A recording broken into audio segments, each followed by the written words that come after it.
Bak var del bir ya. Çık git. Düşman gelgen jungan. Hay tibegiler. Ece mizan boyunca mında var del işletken bolboyt ekенин билесиздер mi? Кем вы здесь работаете?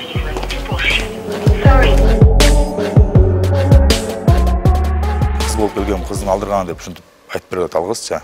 Мен ал жерде эчтеке жок, тиги Чолпонжуга айттым. Акчасын берип кой бул кызды десем, 3200 сом берем дейт. Ал кыз 7200 сом иштептир. Мен коркутуп, мен иштеп жатышат дедим. Мен 16 жаштамын деп ыйладым ошол жерде.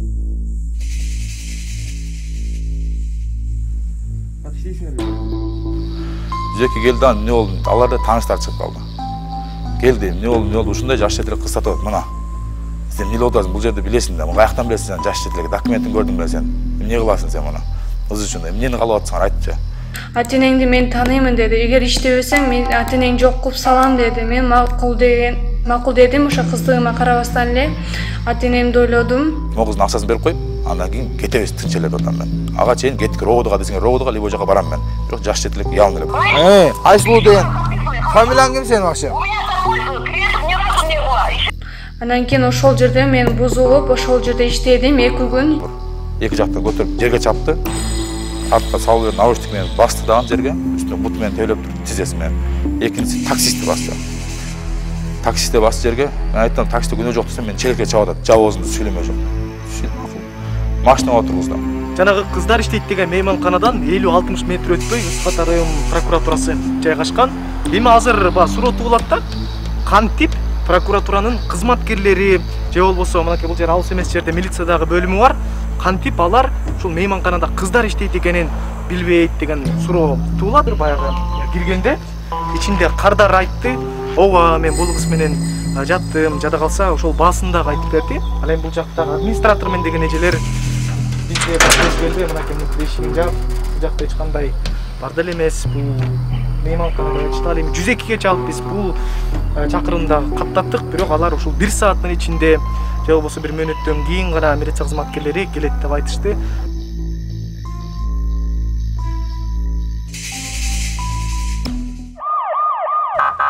Саламатсыздарбы, урматтуу телекөрүүчүлөр. НТС каналында ТВ кайгул программасы. Өлкө боюнча сойкуларга каршы иш-аракеттер болбой жаткандыктан, НТС каналынын чыгармачыл тобу бул ирет Кант шаарындагы мейманкана катары иштеген жайларды кыдырып чыкты. Биздин каналга жараан кайрылып, ал жакта сойкулук күч алган деп билдирген. Анысы аз келгенсип, жашы жетелек кыздардагы бар деген маалымат алдык. Мейманкананын ичинен улам бир кызды алардын кардарлары менен таап жаттык. Айрымдары шашпай өзүнүн милдеттерин аткарып жаткан болсо, айрымдары журналисттер жүрөт деген маалыматты билип калгандан кийин жашынуу аракеттерин көрүп жатышты.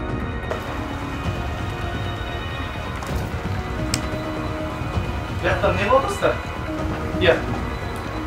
İşte Жок. Не? Не тартып.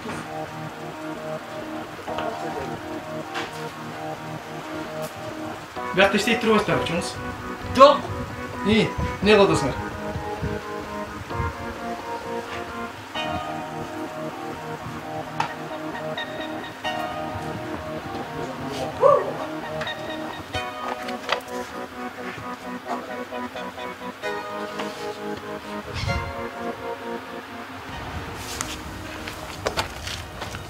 Биякта иштегендерден ким? Администраторлордон. Сойкулук менен алектенип жүргөн кыздардын бергиси келбеген айрым маалыматтарды кардарлар төкпөй чачпай айтып берип жатышты. Айтыңыз. Бардыгы мыйзам чегимде болуш керек. НТС каналынын журналисти, кайгыл программасынын автору Фатима. Бизге маалымат түштү, биякта бар деле экен. Ошол чындык? Жок.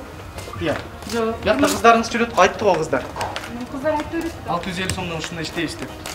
Сиз администратор экенсиз, эже келбейсизби сүйлөшөйүн? Мен сүйлөшкүлө. Мен сүйлөшө албайм. Неге? Хозяйка келет, өзүнө. Хозяйкаңар ким? Айтып келет. Атын айтсаңар? Өзү келет. Жок, ошо ким айтпайсызбы? Билем, азыр келет туруп. Мен сүйлөй албайм. Мен боюмда бар, мен сүйлөй албайм. Жок, кантип иштейсиздер? Мен сүйлөй албайм.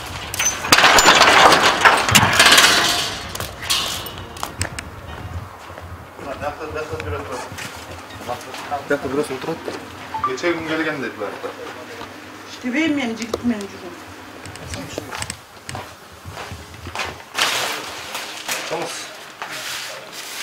Тоңуз. Сукос бул это.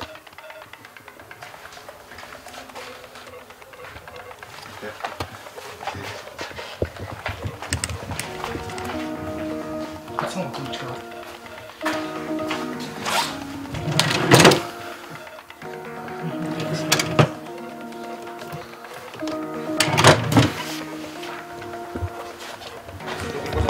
Мага эле жооп берип коесуңар. Качан келдиңер эле, канчада келдиңер, анан биякта кимдер иштейт экен, канча сомдон иштейт экен айтсаңыз. Мисалы сиз келгенде ким тосуп алды, сизди кантип киргизди, эмне деди? Ошо бияктан тосуп алышты администратор. Ким деген? Эркек киши, аял киши? Аял киши. Эмне деди? Ошо иштейт могул жерде кыздар дешти. 650 сом деди.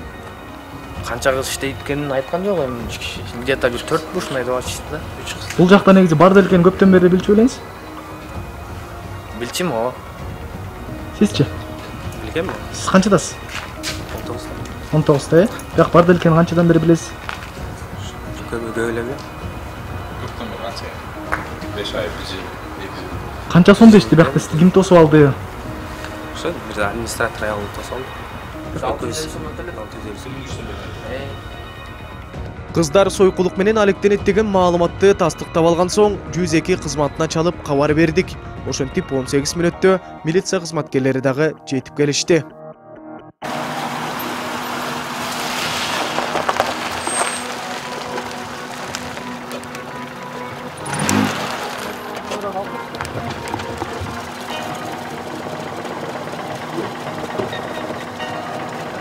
Assalamu alaikum. МТС каналы журналисти Тубакайгул программасынын автору Кубат Кубанычбек. Бизге маалымат түшкөн, бул жакта бар деле экен депчи. Келсек кыздар чечинип балдары менен жаткан жердин баардыгын кат-катары тартып алдык. Анан 102-ге чалып менин вызовду каттырдым. Сиз удостоверениеңизди көрсөтүңүз, кандай чана көрөсүңүз?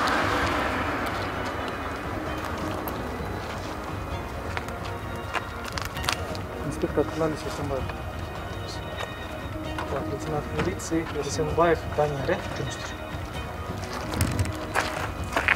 Бұл жақта ошо бар делген сиздер билчү белеңиздер? А эмнеге жапкан дейсиз? Иә, эмнеге жапкан дейсиз?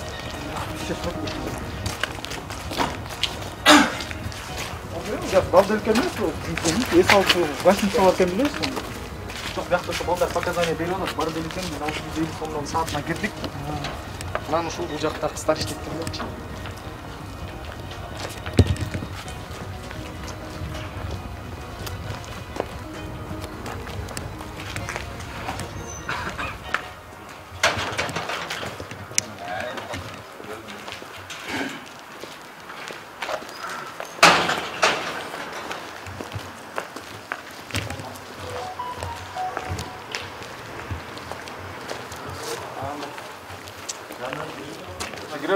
Бул жакта экен, мына бул жакта бир кыз бар, тиякта.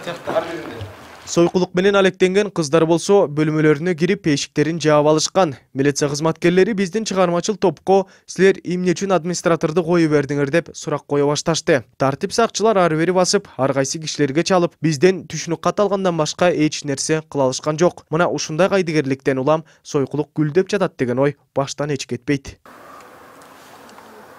Документтер жок деңизчи, жок. Мына тартып албайсыңыз, жакшылыкта негизичи. Жок, тартылып да бул ачык, жок, бул ачык информация да ачык. Жакшы билесиз да. Кесин дейси эч качан тартылбайт. Бул деген Допростун карасаңыз, допростун кагазы бирөө исте калат, бирөө мага. Жок, ал мен копиясын берем, если кагаз. Ошол эле да. Жого тарткан болбойт. Баарын фиксация кылабыз.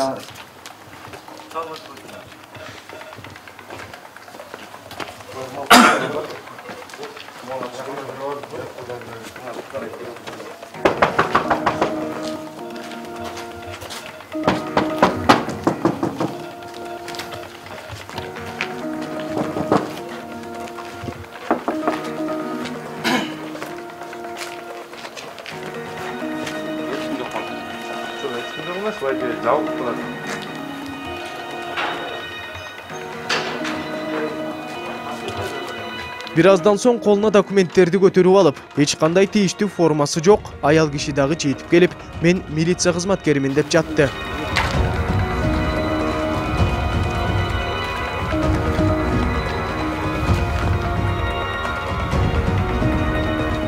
Бул жакта иштейсизби же? Я.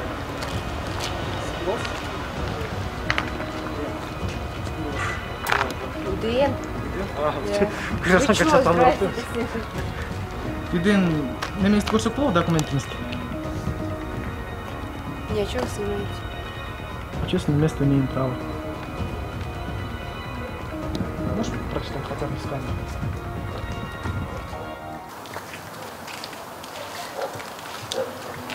Так, Кульбашева Аида. Я еще не прочитал. Срок годности можно посмотреть? Вы запрещаете. Это все по закону, понимаете? В рамках закона я имею право требовать ваше удостоверение. Вы можете даже потребовать мое, я вам предъявлю. Так, действительно, МФ, 2024. Все, спасибо. Вот сейчас какие вы меры будете принимать? Как вот сотрудники правоохранительных органов?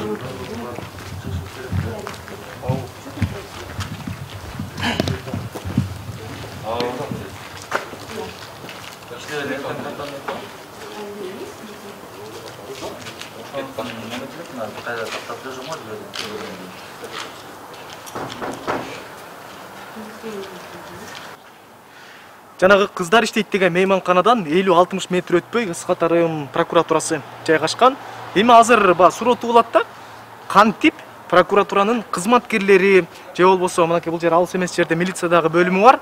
Кантип алар ушул мейманканада кыздар иштейт экенин билбейт деген суроо туулат. Ал эми биздин чыгармачыл топ болсо баардык маалыматтарды чогултуп, баардыгын ушул видеокамерага түшүрдүк. Милиция кызматкерлерин да чакырганбыз. Алар келип жалаң күбөлөрдөн маалымат алып кана ошо менен чектелип кетип калышты. Ушул эле мейманканага жашы жетелек кыздарды алып келип иштетишет деген маалымат менен жергиликтүү тургундар бөлүшүшкөн. Анда 16 жаштамын деген кыз баштан өткөн окуяны төкпөй чачпай айтып берген. Официант болуп иштейм деп келген кыз кантип сойкулардын катарын толуктап калган.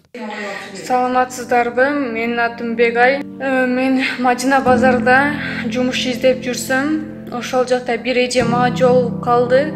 Эмне жумуш кыла аласың десе, мен официант болуп иштейм дедим. Тиги эже айтты, мен иштеген жерге бас деди. Мен болсо макул дедим. Кант деген шаарга келдик. Келгенде ошол Жашыл дарбазага кирдик. Киргенден кийин чолпон дейт, кыздар көп экен ал жерде. 7-8 кыздар бар экен. Менге ушул жерде сауна деди. Саунада иштейсиң деди. Жок, мен иштебейм. Чолпончу айтты, сен ата-энеңди мен таныймын деди. Эгер иштебесең, мен ата-энеңди жок кылып салам деди. Мен макул дедим. Ошо кыздыгыма карабастан эле ата-энемди ойлодум. Андан кийин ошол жерде мен бузулуп, ошол жерде иштедим 2 күн. Ал эми бул кызга жардам берип үйүнө жеткирген адамды дагы таптык. Окуя кандай болгонун бул киши дагы айтып берди. Абдраимова көчөсүнүн жайгашкан жеринде бар да, прокуратуранын астында, школа, садиктин астында бар. Кристалл деген сауна бар. Кадимки деле ошо жерде иштешет кыздар. Азыр деле дальний времяда иштеп атат. Милиция чыгарасы, милициялар эстикке кала албайт. Милициялар уже кадимкидей мага айтып баштады өздөрү элечи. Биздин колубуздан эч келбейт, прокуратура чечет депчи. А прокуратура мени кадимкидей беткеле айткан баягындачы. Дагы бир жолу ал жака кирсең, сен лично өзүң мамайм депчи. Ал жерде жаш жетелек кичинекей наристен эле, ал чындыгында эле далилденген экен ал кыздын. Видеолордо эле бар, сүрөттөрдө бар ошо күнкүчө. Ал кыз чындыгында эле жетелек экен. Жашы. Бул 15 жаштагы кыз болуп чыгып атты ошол кездеги. Былтыр 15 жашта болду, быйыл 16га чыкты болуш керек. Мен айтып атам. Чолпон эжеге эмне себептен жаш кыз иштетип атасыз? Башкаларын иштетсеңиз ошо жаш кызды мөлөгө өтпөңүз. Каяктан болосун кыздарды сурасам, Жалал Абадтан болом дейт. Кыз болуп келгем, кыздын алдырган деп ушинтип айтып берип атат ал кызчы. Мен ал жерде эчтеке деген жок, тиги чолпон эжеге айттым, акчасын берип кой бул кызды десем, 3600 сом берем дейт. Ал кыз 7200 сом иштептир. 3600 сом бербейсиң, 7200 сом берип кой. Бул кыздын араң эле турат бул жерде. Кебетесин карап кой муну. Эмне жүрөт да? Кантип айтсам, юбка чан эле кышында жүрөт да. Анан Таня мен князь деген хозяин чыгарып атат. Мен бере албайм ал акчаны, хозяиндар чечсин деп. Хозяиндар келип атат дагы, чотам деп мага атырып баштады. Мен сени милиция чыгарам, азыр мен сени антем, мен сени монтем. Жүзөккө келди да, эмне болду? Алар да тааныштар чыгып калды. Келди, эмне болду? Ушундай жаш жетелек кыз сатып атат, мына. Сен эмне болуп атасың? Бул жерде билесиң да, каяктан билесиң сен жаш жетелек? Документин көрдүң беле сен? Эмне кыласың сен муну? Кыз үчүн эмнени каалап атсың, айтчы. Историяны көзүнчө алып туруп тийгизип көрдүм, мына. Эртең менен Карина ошо тааныш кыздарга айттым, ошо иштеп эле пассиян жатып жашап жүргөн кыздарга. Эртең кетирийчи ушуну. Салыйчы Жалал Абадка деп калатам мен. Бүттү. Ошондо мен милициялар кетти. Таня калды. Дос балам айтып атам. Доскем мун кызды Жалал-Абадка салбый деп салып ем. Дос бала барып Жалал-Абадка салып, номерин алып, таксини алып, короче, салып кетет. Bir gün өткөндөн кийин 11 февраль күнү мени Кантын облусуна чыгарып атышат. Мен Кантын облусуна бардым. Ошондо Адлет деген тергөөчү менен анан Султан деген тергөөчү экен. Адлет айтып атат, мен хулиганствоңду жабам мен, прекращать этем деп. Бул өзүнө айткандай эле болбогон эмес дештикечи. Хулиганствону прекращать этип атат Кантын прокуратурасынан. Хулиганство возбуждать эткенин булар иши бирдем кылышыптыр. Хулиганство кылып жаап салыптыр мунчу. 10 күн өткөндөн кийин чүрөк деген кылган иши болчу. Чүрөк деген действительно бул притондордун важагы айтсам болот да. Бул Сокулукта, Кара-Балтада, Токмокто, Канчарында, Випопка, Випсайт дегендер полный иштетет. Бул собурдун балдары алып кетип атат менчи. Кантта болот. Кайрат деген дос балам каймаштыр күндүз келип. Ага айтыптыр, короче, тиге экөөнү тапер деген иши кылып, мен ала билбейм, көргөн жокмун дегенби. И Кайрат бизге айтып коеюн деп, короче, силер иштеп жүрөт деп Бакыт деген дос балам айтып. Дос балам бизге жолугуп аттан, короче, силерди Эмил Йома деп коет аны, Гууддан опер болуп иштейт. Ошол иштеп жүрөт. Ошондо эле сразу мен айттым таксистке. Кайрат байке, мен ушундай милиция издеп жүрөт, ачыгын айтып коеюн. Кече кичинекей кызы болушуп койдум эле. Бул жактын кырсылары күчтүү экен, кичине сөгүшө кеткен, уруша кеткен. Булар мени камагантат деп зарелен айткам десем, мен айтып коеюн бирдем болсо деди. Макул. Краснечке барып, жана 15 күндө тиги досум дүйүнө бир мишек, бул досум дүйүнө бир мишек кылып таратып бүтүп, акчаны баарын чөнтөккө салганда, акыркы Кожо деген дос балам дүйүнүн, Октябрьскийден Кожо деген дос балам дүйүнүн жанынан чыкканда, астында Йома туруптур. Мен айтчыгала айттым, Йома байке, мен билем сени иштеп атканыңды. Мен өзүм деле чалайын десем, чалсаң давно чалыш керек болчу. Визайт деди. Эки собур, эки жактан көтөрүп жерге чапты. Артка салып берип, наушник менен басты дагы жерге, үстүнө бут менен тейлеп туруп, тизеси менен. Экинчиси таксистти басты. Таксистте басты жерге, мен айттым, таксистте күнөө жок десем, мен челекке чабып атат, жабы оозунду сүйлөмөй жок. Мен кармаганда мына акча чөнтөк-пөнтөгүм эле жана 25 миң же 28 миңдей акчаны, короче, жулуп алып атат спесначы. Алар мени сабап атат, эмне эле сабап атат, эмне эле сабап атат дейт. Може тросум бар болчу, күмүштөн. Калың трос. Ошондо Бакыт оозун падырдет экен болчу. Сабап атат, эмнеге эле сабап атат деп коем менчи. Эмнеге сабап атсаң айтып койчу, уже өлүп калайын деп атам го мен може десем. Жанакын айтпа, жанакын айтпа. Эмнени айтпайын? Көрсө акчаны айтпай деп атат тиги тергөөчүлөргө. Айтсаң биз сени Федорго сабайбыз деп атат. Эми жана жерден акча деле неважно болуп калат экен, жан керек болуп калат экен. Часть бир хулиганство, часть бир грабеж менен жапкан булар мени. Грабежти деле мындай эле коюп коюшкан. Сүйлөшө элечи, 15 күндө чыгасың деп. Бирок тилекке каршы мен 2 жолу выискага чыктым. Часть бир хулиганство, часть бир грабежге коюп берген мен. Окончало бөрүп прокуратурага жибергенбиз. Соттон князь далилдеп берип атат да. Мен жеңе албай калдым, чындыгындачы. Соттон айттым, притон ал десем, как ты докажешь деп уже сот өзү айта баштады магачы. Есть доказательства, кана кимиң бар депчи. 15 киши жүргөнбүз ошо күнү. Милициясы баш болуп, калгандар төш болуп.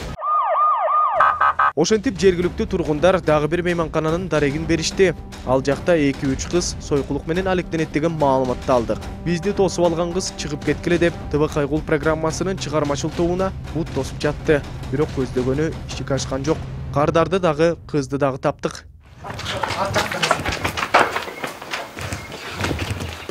Ат жактан.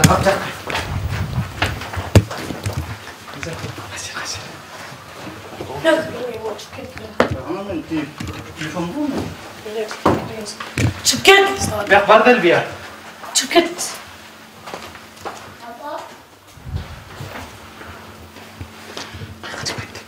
Бияка келген бе?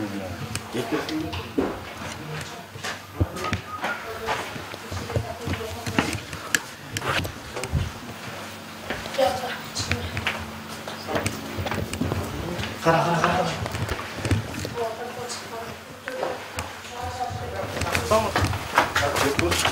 Ne kılıç ister bak. Ben işlemeyim bir anda, ben özüm işlemeyim. Siz meni ne saldın da okmayın ya? Yok hemen es algan için özüm benim duşuma geliyorum. Ya. Duşuma gelgen jungan. Bu bak ne saldı da okmayın. Benim tanayla da bayken demek. Çok bayit okmayın o. Yok hayır. Hani sonuna saldın siyah bayke? Ne yapacağımız?